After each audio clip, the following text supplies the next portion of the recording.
तुमने कभी सोचा है कि इंडिया एक ऑनेस्ट कंट्री है या करप्ट कंट्री? इसका आंसर इतना सिंपल बट इतना इंटरेस्टिंग है कि बहुत लोगों की गांड इस वीडियो को देखने से ही जलने लगेगी। वो तुम्हें कमेंट में मिल जाएंगे। मैंने चैट जीपीटी से पूछा कि if every Indian person, every government employ, every politician was honest since the independence, basically the country was free of corruption, तो फिर इंडिया अभी कहां पे होता? तो इसका एक्सप्लेनेशन सुन के मैं भी चौंक गया कि अगर इंडिया जब से आजाद हुआ है तब से अब तक 100% करप्शन फ्री होता तो हमारी इकोनॉमी 4 ट्रिलियन की जगह 25 से 30 ट्रिलियन की होती। हमारे पास world class highway, bridges, railway होता, world class bullet train, metro system, modern airport, top tier schools and universities, world class health infrastructure, और कोई ब्रेन ड्रेन नहीं होता जो IITians, डॉक्टर, साइंटिस्ट सब देश छोड़ के चले जाते हैं, वो छोड़ के नहीं जाते। हम सन 2000 में ही सुपर पावर बन गए होते। 25 से 30 ट्रिलियन बहुत इंपॉर्टेंट है, ये नंबर ध्यान में रखना। फिर मैंने इससे पूछा कि are you sure, have you considered all the huge scams जो इंडिया में हुए हैं हर गवर्नमेंट में, लोएस्ट से हाईएस्ट लेवल तक, क्या तुमने वो सब कंसिडर करे हैं? क्या स्विस बैंक में जो पावरफुल लोगों का पैसा जमा है, have you also considered that? तो इसने बोला कि पहले मैंने ये कंसिडर नहीं किया, बट अगर ये सब भी कंसिडर करें,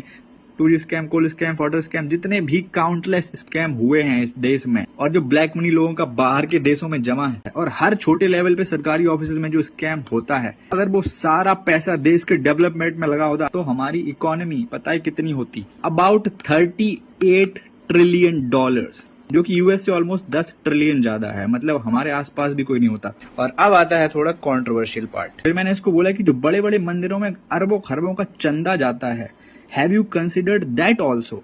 तो वो इसने नहीं किया था, बिकॉज इन टेम्पल्स की वेल्थ बिलियंस ऑफ डॉलर्स है और गवर्नमेंट ये सारा पैसा हजम कर जाती है और डका भी नहीं लेती। सिर्फ टेम्पल्स की wealth collectively about 2 trillion dollar की है, और अगर ये सारा पैसा प्रोडक्टिवली इन्वेस्ट हुआ होता तो आज के टाइम पे ये 8 से 10 ट्रिलियन डॉलर का बूस्ट लाता इकोनॉमी में। तो फिर इंडिया के आसपास छोड़ो, दूर दूर तक कोई नहीं होता। हमारी पर कैपिटा इनकम 3000 डॉलर नहीं, 25 से 30,000 डॉलर होती। मतलब अगर कोई आदमी किसी कॉल सेंटर में अभी जॉब करके 15,000 रुपए कमा रहा है, तो वही सेम आदमी सेम काम करके, उतना ही काम करके 15,000 की जगह कम से कम 1.5 लाख रुपए कमा रहा होता महीने का, और हमारी इकोनॉमी होती 45 ट्रिलियन की। फिर मैंने इसको बोला कि जो अरबों खरबों की प्रॉपर्टी है जो वक्फ बोर्ड जैसी एंटिटीज ने कंट्रोल कर रखी है, क्या वो भी काउंट होती है?